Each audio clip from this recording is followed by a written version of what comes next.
नमस्कार दोस्तों, आवाज़ एक आज़ादी में मैं आपका दोस्त और होस्ट विनय कुमार आप सभी का फिर से स्वागत करता हूं। जैसा कि हम हमेशा की तरह किसी एक बातचीत का वीडियो लेकर आप सभी के समक्ष आते हैं, उसी तरह से हम आज फिर से राष्ट्रीय युवा हिंदू वाहिनी जिला किन्नौर के महामंत्री श्री विनय कुमार जी के साथ एक विशेष तरह की बातचीत का प्रोग्राम आप सभी के समक्ष प्रस्तुत करेंगे। तो आइए मिलते हैं।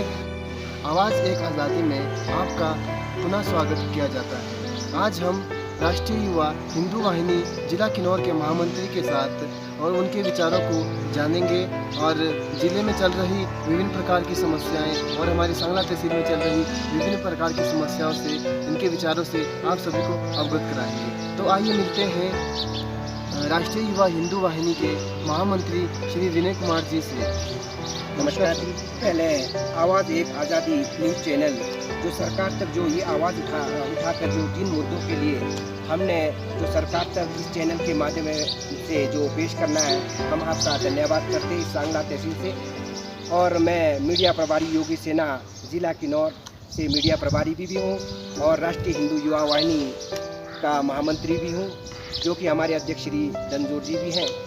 मैं इस चैनल के माध्यम में कुछ विषय नौतोड़ के बारे में बताना चाहता हूं सरकार तक, क्योंकि जो ये जो नौतोड़ है, राजस्व रिकॉर्ड के मुताबिक मालिकाना हक गरीब पात्र को मिलना चाहिए, लेकिन सरकार जो IRDP अंत्योदय तो करती है, लेकिन उन पात्र व्यक्तियों के पास ना तो उनके पास एक एक दो बिस्वा तक भूमि ही नहीं है, जबकि यहाँ पर रुसूखदार लोगों ने 50-50, 60-60 बीघा अपने मन मर्जी से सब डिवीज़न मजिस्ट्रेट किन्नौर के मनमर्जी से इन्होंने अवैध कब्जा किया है, बगीचा बनाया है। इसमें फॉरेस्ट डिपार्टमेंट भी चुप्पी है, इसमें रेवन्यू प्रशासन भी चुप्पी है, डिप्टी कमिश्नर किन्नौर भी चुप्पी है, क्योंकि HP हाई कोर्ट ने क्लियर किया था, दिशा निर्देश क्लियर दिया था कि अवैध कब्जाओं को हटाने के लिए, लेकिन आज दिन तक ना हटाने पर यहाँ गरीबों को इस नौतोड़ों में समस्या पड़ती है।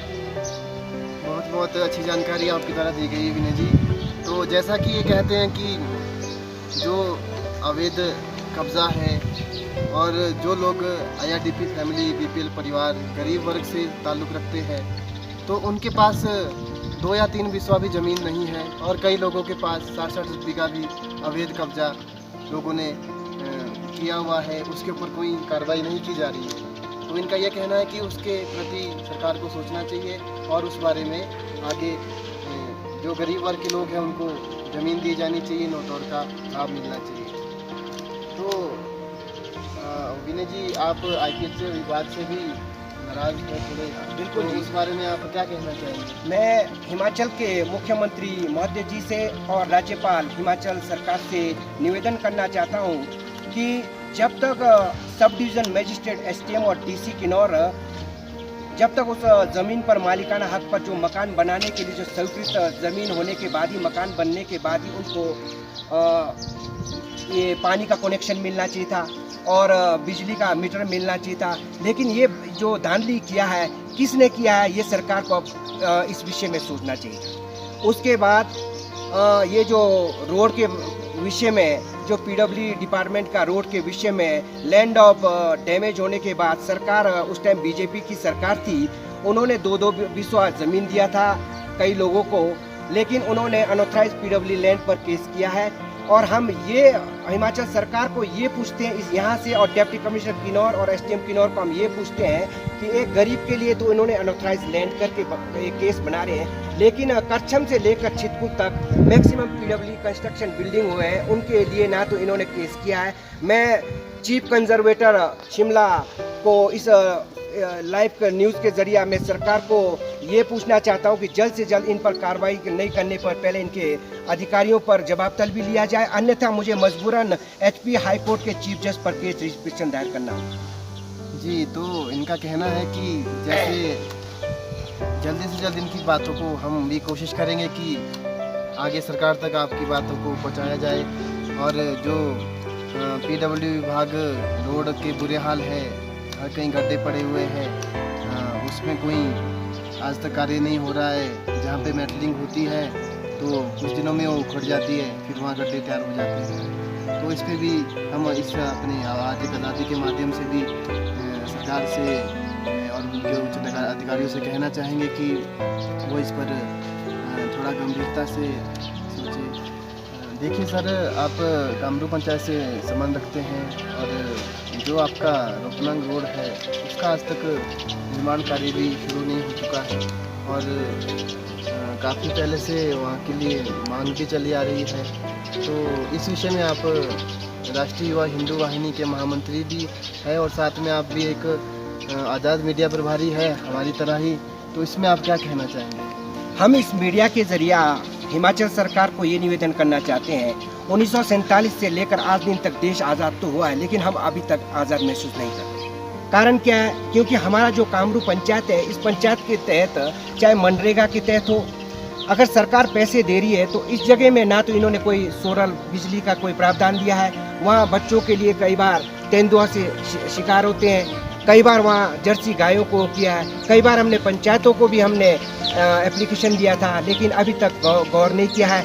अभी लेटेस्ट प्रधान ने कोशिश की है और मतलब उस जगह में लगाने के लिए, लेकिन हम सरकार से ये निवेदन करते हैं कि वहाँ पर रुसूखदार लोगों ने, रोपनांग एरिया में रुसूखदार लोगों ने जो पुराने बंदोबस्त का जो जगह है, सरकारी जगह है, वो कैप्चर किया है, तो वहाँ रोड लाना काफ़ी असंभव है। क्योंकि एक सिलेंडर लाने के लिए गरीब परिवार को 100 रुपये पीठ में डुलान करके ले जाना पड़ता है और वहाँ से 150 रुपये पेटी के लिए हमारे को नियर कुप्पा बस स्टैंड के लिए लाना पड़ता है। जबकि हारंगडानी का जो पुराना जो रोड है, एक्चुअली वो राजस्व रिकॉर्ड के मुताबिक है। यहाँ कहीं ना कहीं बीजेपी गवर्नमेंट को या अपने सत्ता में जब सरकार आती है तो वहाँ प्रेशर लगा रहे हैं और गरीबों का सुनाई नहीं हो रहा है। मेरी हिमाचल सरकार से और जहाँ भी इस चैनल के माध्यम में जितने भी चीफ जस्ट बैठे, हम उनसे अनुरोध करते हैं कि इसको एक्शन किया जाए और मौके का निरीक्षण किया जाए ताकि कोई गरीब को सुविधा मिल सके। जी, हम भी कहना चाहेंगे कि जल्दी से जल्द वहाँ पर रोपनांग में रोड की सुविधा लोगों को मिले ताकि उनको जो कुप्पा से सिलेंडर 100 रुपये और भी कई अन्य सामान ले जाने में जो कठिनाइयों का सामना करना पड़ रहा है, इस बार तो प्रवासी मजदूरों की भी काफ़ी कमी है, तो जल्दी से जल्द इस बारे में सरकार भी सोचे और जो उच्च अधिकारी बैठे हैं वो भी इस पर ध्यान दें।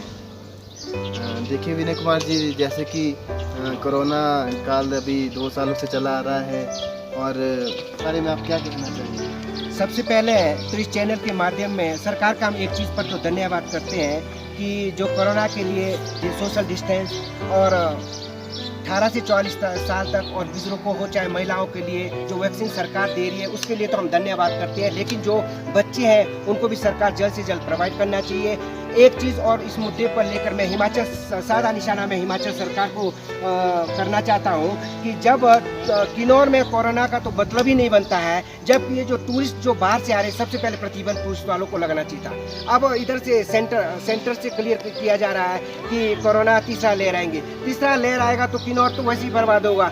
गरीब आदमी कहाँ से पैसा लेगा? या तो सरकार खुद उठाए, करोड़ों में अरबों में पर घर के हिसाब से खुद उठाए, क्योंकि यहाँ पर ऐसा देखा है कि गरीब के पास 100, 150 रुपये, 300 रुपये बड़ा मुश्किल से दिहाड़ी कमाते हैं। इधर से हमारे जो किन्नौर में जितने शादियों से लेकर मंदिरों में लेकर सब प्रतिबंध किया है। जब सरकार जो शहरों को देखकर इस तरह टूरिस्टों को छोड़ना उचित नहीं है और जो टूरिस्ट आ रहे हैं बगैर मास्क के आ रहे हैं और प्रशासन बिल्कुल चुप भी है। और यहाँ पर ज़्यादातर चाहे पुलिस प्रशासन हो चाहे सिविल प्रशासन हो, कोई भी प्रशासन क्यों ना हो, वो आगे जाकर क्या करते हैं, लोकल्टियों को चालान करते हैं, लेकिन टूरिस्टों को बिल्कुल खुलेआम छोड़ा है। बोतलें फेंका हुआ है और बीड़ी सिगरेट पी रहे हैं, शराब के मतलब दारुआ बोतल हर कहीं गली गली फेंक रहे हैं। मेरी सरकार से निवेदन है कि इसे संज्ञान लिया जाए।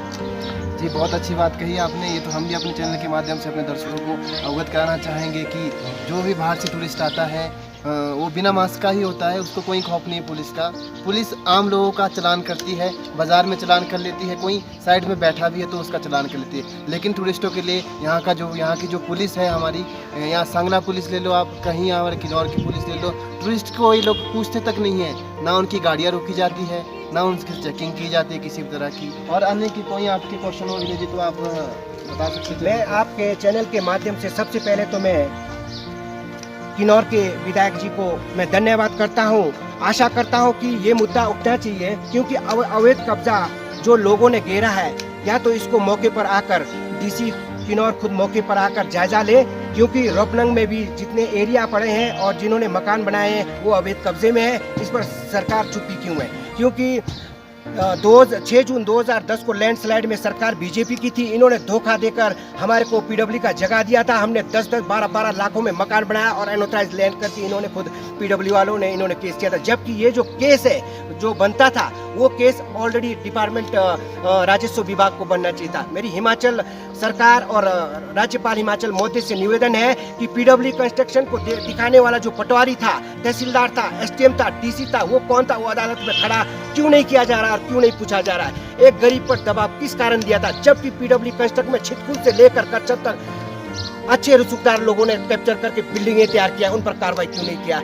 अगर सरकार इस पर अगर नहीं करती तो मैं माननीय उच्च न्यायालय महोदय के पास रिपिटिशन करने जा रहा हूं और उसके बाद अगर हाई कोर्ट हमें डिसाइड नहीं दी तो हम सुप्रीम कोर्ट सर्वोच्च न्यायालय में हम इसका ठोस कदम उठाएंगे। क्योंकि मैंने कुछ लोगों के इसमें बगैर सरकार अवैध कब्जे का मैंने रिटर्न डिप्टी कमिश्नर किन्नौर और एसडीएम किन्नौर और फॉरेस्ट विभाग को भेजा है।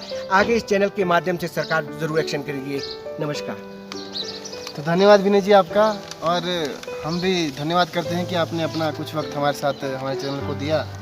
अच्छा दोस्तों, फिर हम जल्द ही आप सभी के समक्ष किसी और अन्य विषय को लेकर जल्द ही प्रस्तुत होंगे, और हम अपने चैनल के माध्यम से आप सभी जो लोग चैनल को देख रहे हैं, सब्सक्राइब कर रहे हैं, और आप सभी वैक्सीन ज़रूर लगाएं और अपने आसपास के लोगों को भी इस बारे में जागरूक करें। तो दोस्तों, हम आशा करते हैं कि आपको हमारा ये प्रोग्राम पसंद आया होगा। हम जल्द ही आपसे अन्य किसी विषय पर, क्षेत्र की किसी समस्या को लेकर जल्द ही हाजिर होंगे। तब तक हमारे साथ आप जुड़े रहिए, हमारे चैनल को फॉलो करें, सब्सक्राइब करें, पेज को भी फॉलो करें और शेयर करना ना भूलें। तब तक देखते रहिए आवाज़ एक आज़ाद।